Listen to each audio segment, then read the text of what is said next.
So, apparently, the movie we're gonna review this week is called Gon' give it to ya. Fuck, wait for you to get it on your own. X gon' deliver to ya. X gon' give it to ya. He gon' give it to ya. X gon' give it to ya. X gon' give it to ya. He gon' give it to ya. X gon' give it to ya. He gon' give it to ya. Hey, no. X gon' give it to ya. He gon' give it to ya. X gon' give it to ya. He gon' give it to ya. Swear, that's pretty much all I heard for through the month of November and whatnot when this movie Deadpool was being advertised. It was DMX was alive once again not since the 90s. And really that long? I could have swore I heard him back in 2001. Maybe. What? But no, that's all it was. It was just X gon' give it to you on commercials left and right. And, for a little movie you might not have heard of, Deadpool. Yeah, it's a little artsy. It's a little hard to find. I'd say it will go down as one of the greatest cult classics of all time. For an R-rated picture to get such little recognition, it's surprising. No, it's probably one of the. Some might say a surprise. Some more people have known. Boy, I would say it was a surprise. It was a surprise to me. Well, it comes from a part of comic book fandom that you and I have next to no experience with. I have almost no experience with comics at all. I mean, I read them for maybe a brief period in the early 90s, and that was about it. Well, you knew about, like, certain comic book characters had, like, TV shows, What do you mean, like movies. Like Garfield and Charlie Brown? Ziggy? Ziggy? Is that even in fucking papers anymore? No, man. Ziggy's a comic. Ah, jeez. But yeah, you know, it's like back in the day, it was always X-Men. They were big in the 90s X-Men, for me. Batman. Of course, Batman. You know, all the standard stuff. So, like, by the time the early 2000s came around, it seemed like they were coming up with a new superhero every month. Yeah, and that's something we never saw was the myriad of failed attempts to create the next Wolverine. Yeah, and when I first heard of Deadpool, that was a few years ago, I thought, oh, geez, well, here's another guy that's going to be a flash in the pan. Turns out it's really deserving. Well, yeah, it's not a flash in the pan. He's been around for, like, a better part of a decade now, or more than a decade, I should say. All right. Like, there's a time and a place that the people seem to accept a new hero now and then. And Wolverine was, like, the last huge hero to hit the scene. And now it's Deadpool, apparently. And boy, what a great film! You know, I came in with no expectations, and I had a lot of fun with it. Yeah, it is a very fun movie. It's basically exactly as I thought, but it's something that nearly any other comic book movie I've ever seen isn't, in that it's funny, it's hilarious. You know, I had a great time watching this movie. There's a few jokes here that gave me bigger laughs than most comedies that I've seen in the past couple of years. And you know, it shows a lot of the faith they had in the character, and to make this a R-rated movie and whatnot. From what I understand, it kind of needed that. Well, from what I understand, no one had faith in it, so Ryan Reynolds put most of his money into it. Well, he was willing to leverage his earnings against it and such like that. You know, if it flopped, it would be in, you know, the guy works for free, basically. Yeah. And, well, now he's nailed it. Obviously, he cared about this enough to make this little picture happen. Yeah. Boy. But it also sparks the thought process of, you know, we were kind of thinking, Marvel can't do any wrong lately. Not lately. And, you know, there are different companies, like Fox has a share in it, Sony, and Disney, of course. But they all seem to be firing on all cylinders lately. And it makes you wonder, who's going to be the first one to really mess it up? Or will it stop now that they've found a formula? I'm going to say, the first one that's going to mess it up is going to be the Avengers. Damn! You have so much riding on it. Yeah, you know, I mean, you have some compelling characters in the Avengers. I love Captain America. I like Loki. I'm kind of indifferent to the others. You take or believe them. There's there's definitely some value in having them on screen, but you know, to you and I as people who know of comic characters more than know about them, we can take it or leave some of them. Mm-hmm. There's no real necessary element in there for us.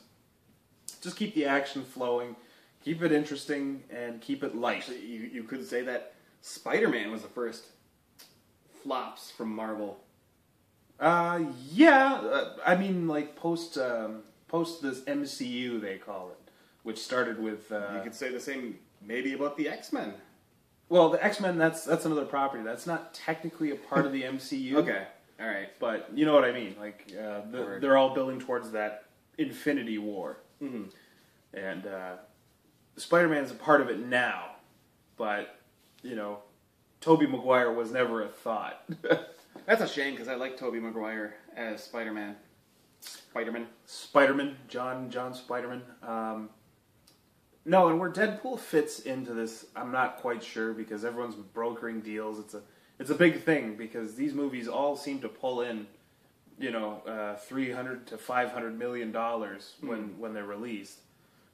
Boy, that's one heck of a cash cow. But these are entertaining movies, and Deadpool followed suit quite easily. Mm-hmm. Ryan Reynolds was a perfect casting choice. I can't think of too many guys that can pull off the physical side and the comedy side. Well, like Matthew McConaughey could.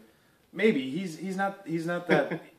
He's not smart. You know what I mean? He's all things to all men. He's not quick. He's too laid back. But there's not a lot of guys that could do anything like that. No, it's got Morena Baccarin in it, and boy, she's getting better looking every time I see her.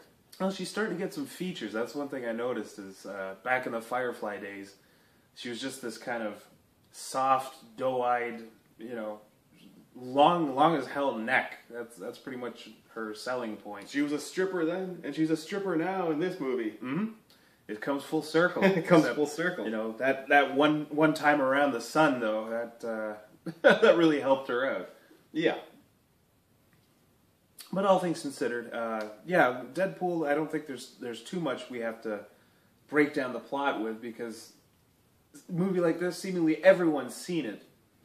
But the one thing I do have a gripe with some of the stuff in there is I don't like how Deadpool fights. He's spinny shit all over the place. Like everything's all too twirly for my liking. You know, you have a guy that's good with swords and good with guns, and somehow he's just a hurricane in there, and it's almost too fast to follow sometimes. Yeah, okay. But you know, that's a nitpick. That's a true nitpick in an action film. What is the joy of this movie? Like your own personal joy in this movie?